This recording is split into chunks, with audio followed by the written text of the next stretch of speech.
Kita di sini akan belajar tentang apa ya? Tentang teks cerpen. Tapi sebelum Ibu menjelaskan tentang teks cerpen ini, Ibu harap semua anak-anak Ibu, walaupun dalam situasi pandemi ini, kita tetap semangat untuk belajar, oke?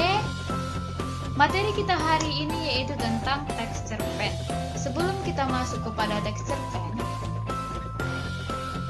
yaitu tentang KD dan tujuan teks cerpennya.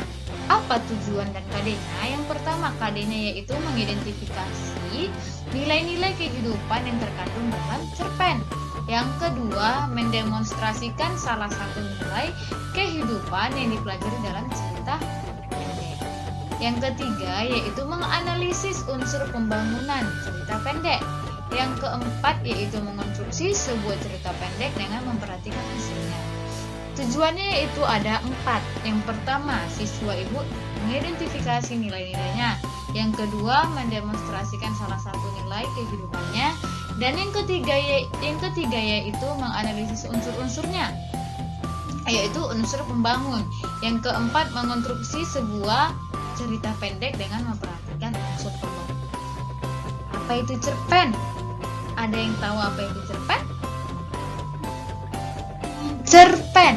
Cerpen itu bukan cerita pendek ya.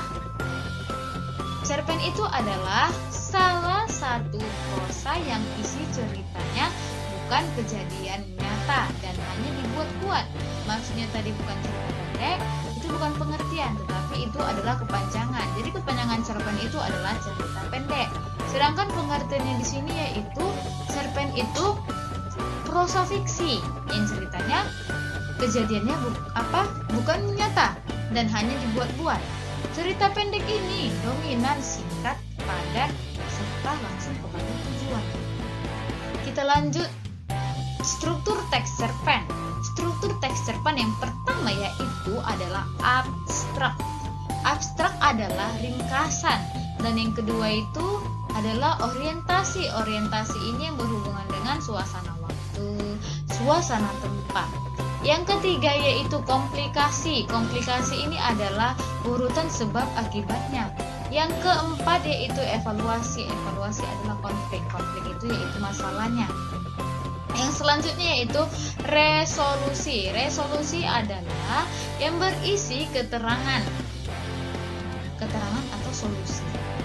Yang keenam yaitu koda. Koda itu yaitu nilai moral atau pelajaran yang dapat diperoleh. Jadi struktur teks cerpen ada berapa? Iya benar, ada 6. Selanjutnya itu nilai-nilai dalam teks cerpen. Nilai-nilai dalam teks cerpen yang pertama yaitu nilai moral. Nilai moral ini yang berkaitan dengan akhlak, budi pekerti, susila atau baik buruknya tingkah laku. Yang kedua yaitu nilai religius dan keagamaan. Nilai religius atau keagamaan ini berhubungan kita dengan Tuhan kita. Yang selanjutnya yaitu nilai sosial. Nilai sosial ini berhubungan dengan masyarakat. Dan yang selanjutnya adalah nilai pendidikan atau edukasi. Ini yaitu berhubungan dengan yang berkaitan dengan proses merubah dari tingkah laku buruk menjadi lebih baik. Adalah nilai estetis. Nilai estetis atau keindahan yang berhubungan dengan rasa seni. Nilai politis, nilai berkaitan dengan pemerintahan. Nilai etika adalah yang berhubungan dengan sopan santun. Dan selanjutnya itu nilai budaya. Nilai budaya ini berhubungan dengan adat istiadat. Yang berhubungan dengan adat istiadat. Selanjutnya kita akan pelajari yaitu unsur-unsur dalam teks cerpen. Unsur-unsur dalam teks cerpen itu yang pertama unsur intrinsik. Unsur intrinsik itu terdiri dari tema. Tema itu apa? Tema adalah gagasan pokok atau ide. Dan yang kedua adalah penokohan. Penokohan ini yang berhubungan dengan sifat. Dan yang ketiga ini yaitu alur. Alur itu adalah urutan kejadian di dalam sebuah cerita. Yang keempat setting atau latar. Atau latar ini sering disebut yaitu tempat. Dan yang kelima adalah sudut pandang. Sudut pandang itu berwujud orang pertama atau orang ketiga. Dan yang keenam yaitu gaya bahasa. Gaya bahasa maksudnya di sini yaitu cara khas dari seseorang tersebut. Selanjutnya adalah amanat. Amanat itu adalah pesan yang bisa kita ambil. Amanat adalah pesan yang bisa kita ambil oleh para pembaca selepas menyimak. Selanjutnya adalah unsur ekstrinsik. Jadi di unsur cerpen ini ada dua, yang pertama intrinsik dan yang kedua itu adalah ekstrinsik. Ekstrinsik itu terdapat yang pertama latar belakang masyarakat, yang kedua latar belakang penulis, dan yang ketiga nilai yang terkandung pada cerpen.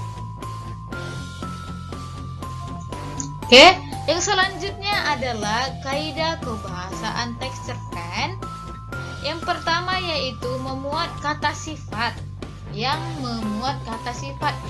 mendeskripsikan pelaku. Yang kedua yaitu memuat kata keterangan untuk mendeskripsikan latar waktu, tempat, dan suasana. Yang ketiga yaitu menggunakan kalimat langsung dan juga tidak langsung untuk penulisan dalam percakapan di dalam cerpen.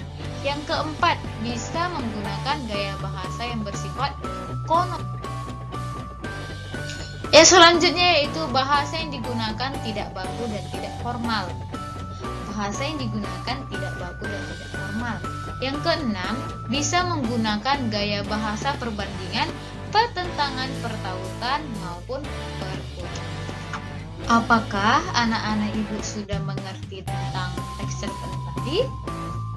Ayo, pasti sudah pada paham kan? Tadi kita belajar tentang pengertian cerpennya, struktur teks cerpennya, unsur teks cerpennya, kemudian yang terakhir yaitu kaidah kebahasan teks cerpennya. Oke, ibu harap kepada anak-anak ibu semoga dapat mengerti tentang teks cerpen atau penjelasan ibu tentang teks cerpen tadi. Semoga kalian sehat selalu ya nak, dan selalu mematuhi protokol kesehatan. Jangan lupa memakai masker, mencuci tangan, dan menjaga kesehatan juga ya. Ingat 3M, memakai masker, mencuci tangan, dan menjaga jarak. Oke, anak-anak ibu sekalian, tetap semangat ya. Selamat pagi semuanya.